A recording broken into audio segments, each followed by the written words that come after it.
Hi everyone! Welcome to your newest addition to this channel. It is Good Morning Tea, where Monday, Wednesday, Friday, I would read everybody and inspire you with some oracle cards. So how about let's make your tea now?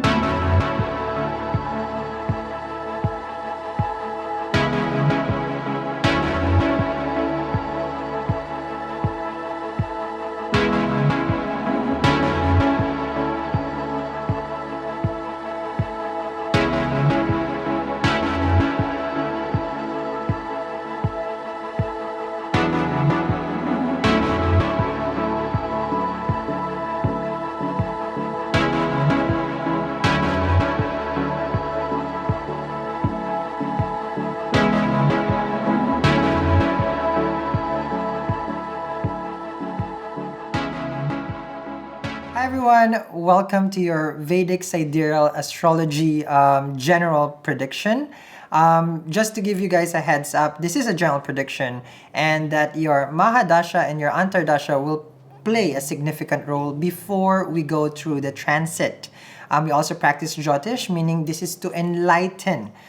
We are going to go through each of the zodiac, but again, this is a general prediction, so we do advise for you guys to consult an astrologer if you are going to a specific dasha in your life before you can use this prediction. We will try as much to be as accurate as it is still going to be showing some effectivity with the general energies that you might be encountering for this particular month. Without further ado, we're going to start your reading from each of the zodiac. All right, Capricorn, so let's begin your monthly prediction for February for the Capricorn Ascendant and the Capricorn Moon. We have Dr. Pai. Here you go, Dr. Pai. Thank you, Sal, and namaste, everybody. We're doing Capricorn, Ascendant and Moon for the month of February 2020. All Capricorns know that, Saturn has been transiting your first house, just entered into your first house just on 24th of January. So, this is a new entrant into your life. Saturn, whenever it comes into the first house, can bring in a sense of restructuring. A lot of people who do not want to embrace change this month could be a little bit of topsy-turvy, because a heavy planet like Saturn moving into your first house is just going to unsettle you. Because whenever Saturn was in the 12th house, that was okay, but now it's coming over your moon or your ascendant. So that means you really need to focus on getting yourself realigned, rebalanced, centered, and looking at ways of how you can start focusing. Because if there's lack of focus, then this is the month which is very high for you to start and get that focus back. Because first house is all about your dignity. First house is your abilities. First house is your aspirations, your ambitions. It's also your self-actions. So, all Capricorns this month with Saturn being there, is just going to, he's going to be there for a longer period of time. But, he is also got the backing from Jupiter transiting in the 12th house. When Jupiter and Ketu are transiting in the 12th house for Capricorns, just know that this is the best time also for spirituality. Those people who wanted to go on that yoga retreat, maybe this is the month they might want to go on a yoga retreat, or go to an ashram, go to a retreat, or go to a spa, or go to a resort, unwind themselves. Because 12th house is all about coming out of debts as well. So all those Capricorns who think that they have had debt, maybe this is a very favorable time. When Jupiter is going through your 12th house, it helps you and gives you avenues to repay your debt, because 12th house is about repayment of debts. Okay, and Jupiter is going to really help you in doing that. So just really plan out your debt related problems. But having said that, you have Mars, which was transiting your 11th house and 12th house, can be playing the spoil sport in your whole restructuring and rebalancing your finances and trying to pay off your debt, because he's going through the 11th to the 12th house, and he's going through the Gandanta, which means there's a transformation which is happening, because he is the lord of your 11th house of gains, but he's going to your 12th house now of expenses. Mhm. Okay. He's also, for Capricorns, Mars is your 4th house lord.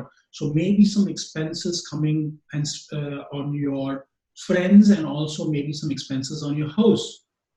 Some home repairs, something is broken, you want to repair that. Maybe that's the thing that you want to do.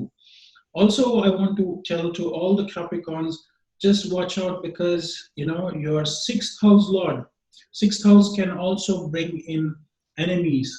6th house is your ailments, 6th house is your insecurities, 6th house is your accidents. They're all coming to the 2nd house, Mercury. Yes. Okay, but it's also your 9th house lord of fortunes. So something about your fortunes and your family and your sustenance will also be very important. Don't eat a lot of food outside which is unhealthy.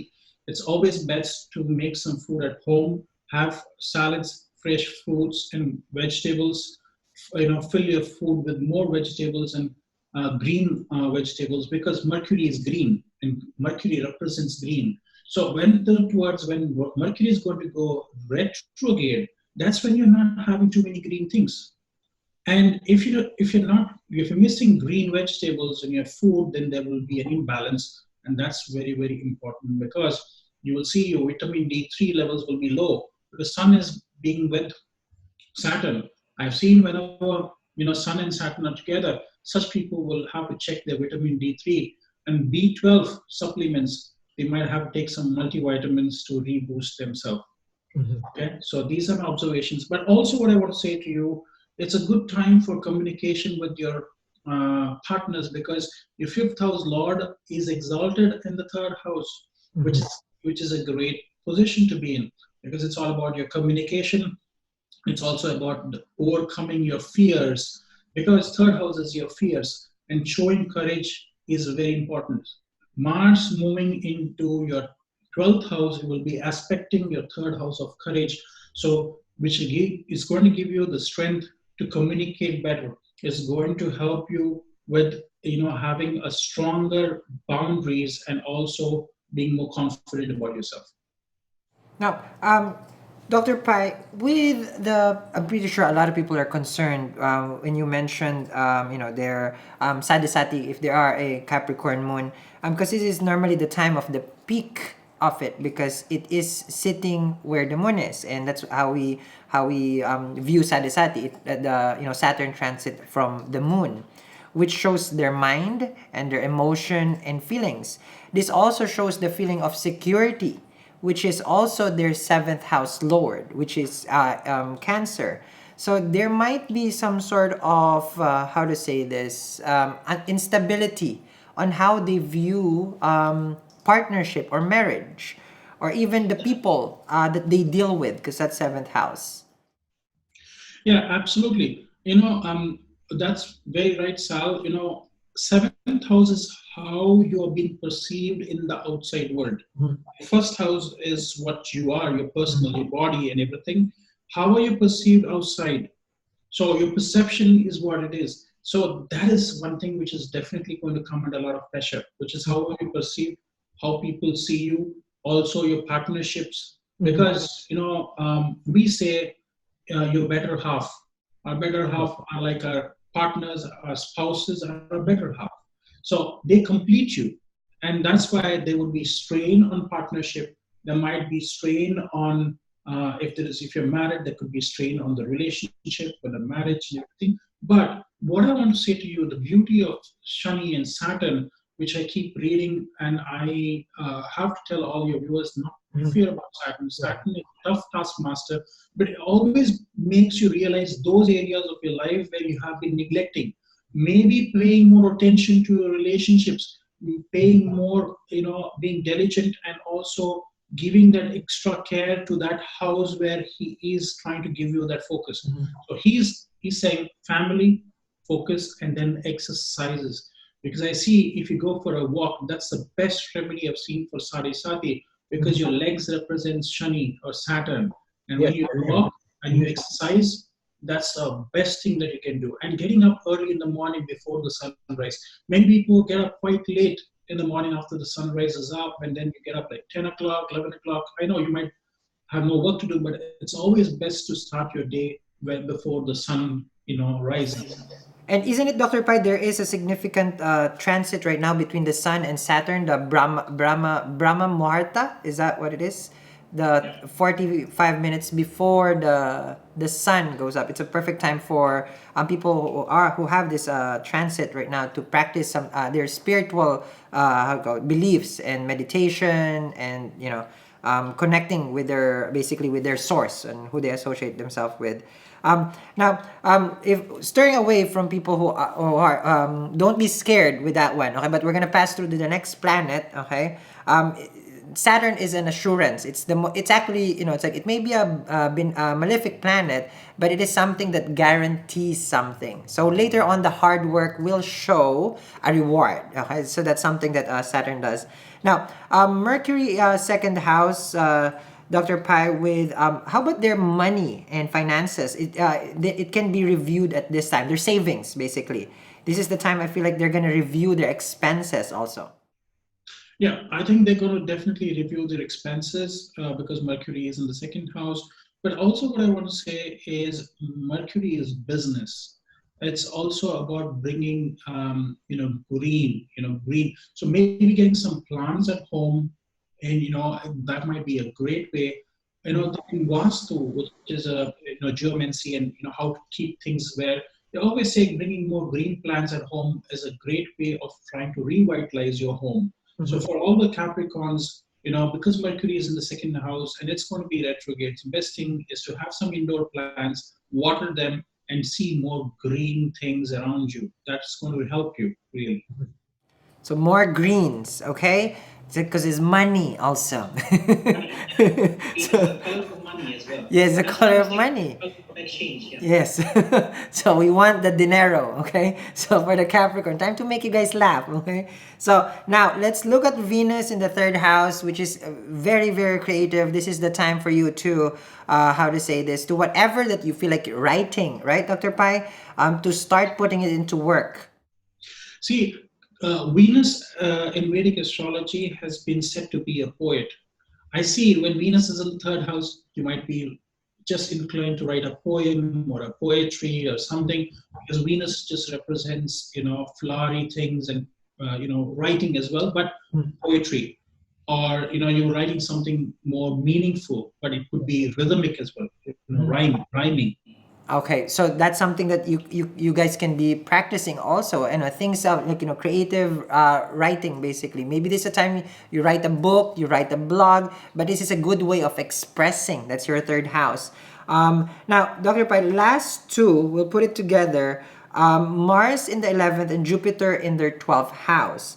Now, you've mentioned already what's going on in their 12th house, but do you see any travel as far as for the Capricorn? Because Saturn move out of their 12th house, then chances are there is time now for travel, and Jupiter wants now there. Yeah, I think travel definitely very high time for international travel, because Venus is in the third house, also shows short journeys or short travels. And Jupiter in the 12th house is showing some pilgrimages. If they have to take some pilgrimages, they'll take that long distance pilgrimages.